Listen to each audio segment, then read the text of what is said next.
Hey there, friends.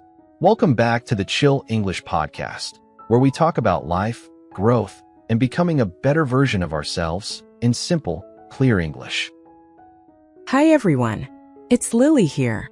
We're so happy to have you with us today.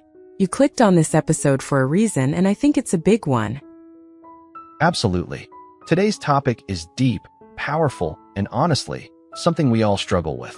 We're talking about the ego, and more importantly, how to overcome it. Yep, the ego. Just hearing that word makes me think about those moments when I got angry, defensive, or just too proud to admit I was wrong.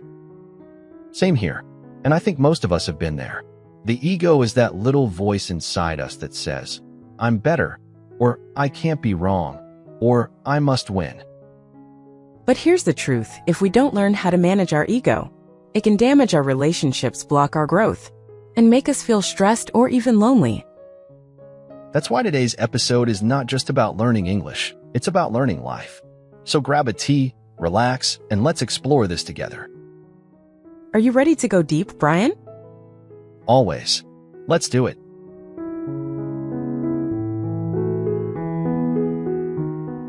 So Brian, let's start with the basics.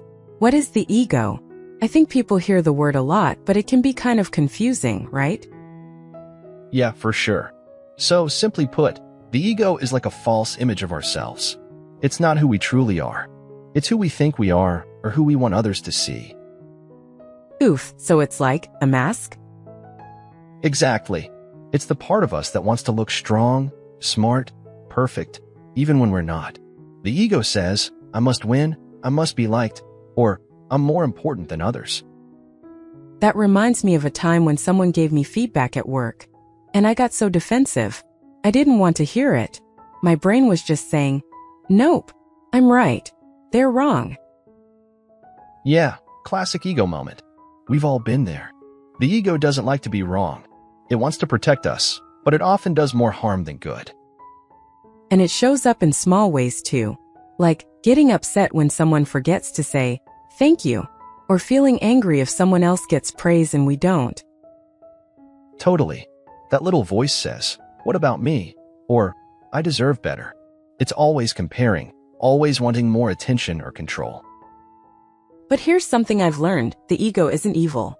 It's just scared. Whoa, that's deep. Think about it. The ego is afraid of not being seen, not being loved, or not being enough. So it shouts loudly, but inside it's just insecure. Wow, that really changes how we look at it. The ego isn't a monster. It's more like a scared child inside us. Yes, and if we don't understand it, we let it control our words, our actions, and even our relationships. Which is why learning to recognize the ego is the first step to overcome it. Exactly, and that's what we'll talk about next.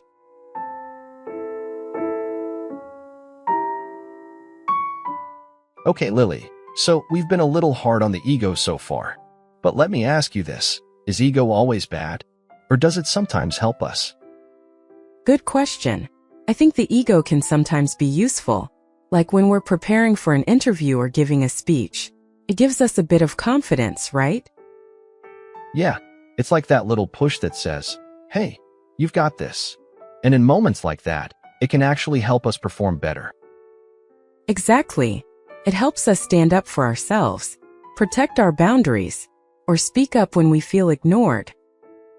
So maybe the problem isn't the ego itself, but when it gets too loud, too strong, too hungry for control. Right. It's like fire. A small fire keeps you warm, but if you let it grow wild, it can burn everything down. Wow, that's such a good way to say it. Ego as a fire, useful in small amounts, dangerous when out of control. And when ego takes over, we stop listening, we stop learning. We only want to be right, not real. That's when ego becomes pride, arrogance, or even fear. Fear. Yeah, think about it. The ego is scared of looking weak, so it hides behind big words, fake smiles, or even anger. But underneath, it's just fear. Wow, that's powerful. So the real strength is learning to quiet the ego and listen to the heart. Exactly. And in the next part, we're going to talk about how to spot the ego, the little signs that show it's running the show. Yep, it's going to get real. Stay with us.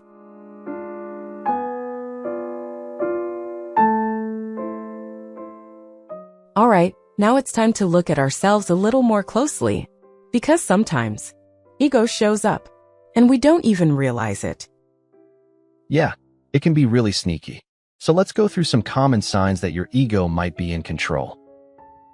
Okay, first one. You always want to be right. Even in small things. Even when it hurts the people you care about.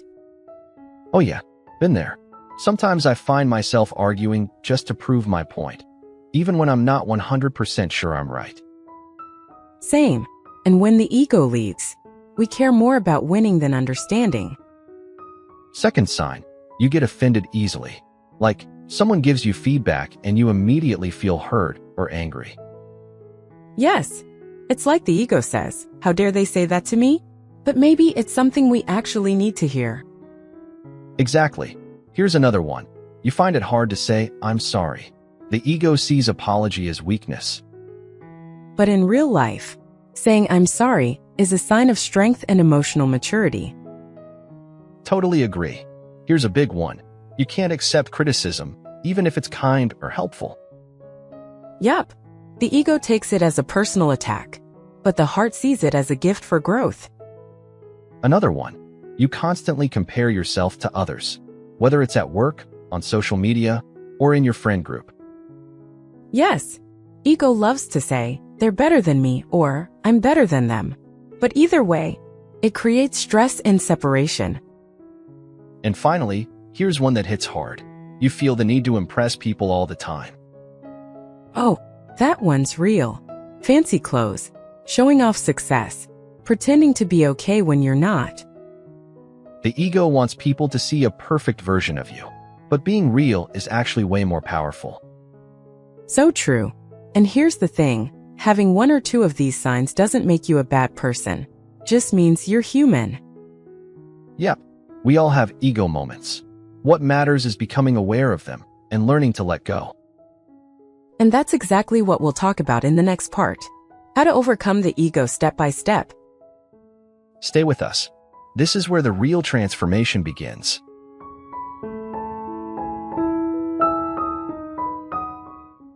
All right, Lily, we've talked a lot about what ego is and how it shows up. But now comes the big question. How do we overcome it? Yeah, and I think it's important to say this first. We don't need to kill the ego or hate it. That's not the goal. Right. The ego is part of being human. We just need to learn how to manage it, so it doesn't take control of our words, our choices, or our peace of mind. Exactly. So let's go through some small but powerful steps we can take to quiet the ego. Okay, first step, self-awareness.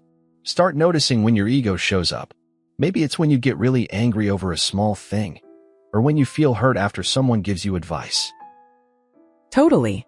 That little voice inside that says, they can't talk to me like that. Or, I'm not wrong. That's often ego speaking. When you hear it, pause, breathe, ask yourself, wait, is this my ego reacting? Just that one question can change everything. Another way to quiet the ego, listen more than you speak. The ego loves to talk, to prove, to argue. But real strength is often quiet. Absolutely. Sometimes, just listening without interrupting, without judging, can teach us more than 1,000 words. And it also makes people feel heard. That's a powerful gift. Here's one that's really tough, accepting criticism. When someone gives you feedback, the ego wants to defend, to explain, to fight back. Yeah, but what if we just listened? Even if it feels uncomfortable, maybe there's something in that feedback that can help us grow. Exactly. Growth begins where the ego ends. Okay, another one, let go of the need to be right all the time. Oh man, this one is hard for me. Me too. But sometimes we have to ask ourselves, do I want to be right? Or do I want to be at peace? And honestly, most arguments don't even matter in the long run. Right. Letting someone else have the last word doesn't make you weak. It makes you wise. Now this next one is deep. Be okay with not being seen. Yeah, the ego always wants attention, praise, likes. But real peace comes when you're okay doing the right thing, even when no one's watching. That's powerful, like helping someone quietly, or working hard without needing to post it online. Exactly. Do it for your soul, not your ego. And finally, practice humility. Some people think humility means being weak, but actually, it means being strong enough to not show off. Wow, that's so true. It's like, you know your worth, so you don't need to prove it. Exactly. Confidence whispers. Ego shouts. You know, Lily, the more I learn to quiet my ego, the more peaceful my life becomes. Same here. It's not about being perfect. It's just about being aware and making small choices every day. So if you're listening right now, maybe try one small step from today's talk. Choose one and practice it this week. And be kind to yourself. Overcoming ego takes time, but it's a beautiful journey. And you're not alone on it. We're all learning together.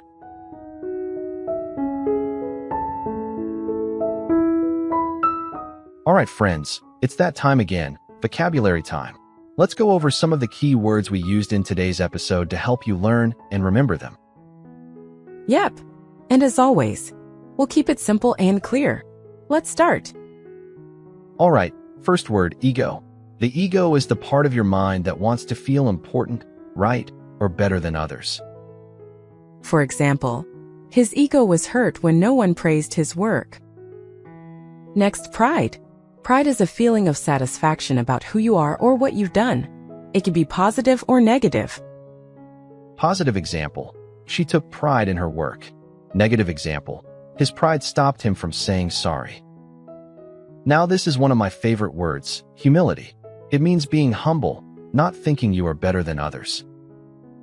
Example, she showed humility by admitting her mistake. Next, criticism. This means giving feedback or pointing out something that could be improved. Example, he didn't like the criticism, but he learned from it. And last, apologize. This means to say sorry for something you did wrong. Example, she apologized for being late. It's a simple word, but hard for the ego sometimes. Yep, that's true. So those were our 5 words today: ego, pride, humility, criticism, and apologize. Try using them in your own sentence today, or write them down in your notebook. It's a great way to keep learning. And don't forget, you can download today's free PDF for vocabulary, sentence practice, and a mini ego awareness challenge. You'll find a link in the description. All right, one more part to go, our final thoughts and reflections.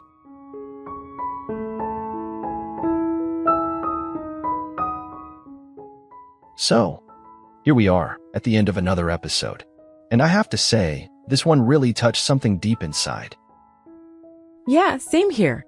Talking about the ego isn't always easy, but it's so important. Because if we don't face it, it quietly controls our lives. That's right. And remember, the ego isn't evil. It's just scared. It wants to protect us, but sometimes it builds walls instead of bridges. And that's why awareness is the first step. When you start noticing your ego, you're already growing. You're already becoming stronger, softer, wiser. So don't beat yourself up if you catch your ego showing up. Just smile, breathe, and choose a better response. Like listening instead of arguing, saying sorry instead of staying silent, letting go instead of proving a point. Every time you choose peace over pride, you win. Quietly, deeply.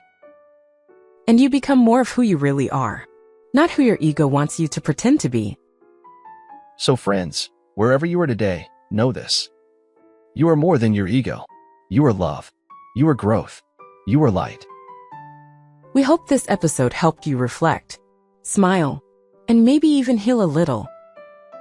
If it did, feel free to share it with a friend or just sit with it quietly. That's enough. And don't forget to grab the free PDF we mentioned earlier. It has the vocabulary, some journal questions, and a gentle 3-day ego awareness challenge. We're proud of you for being on this journey with us. You're doing great. Until next time, stay kind, stay aware, and stay chill.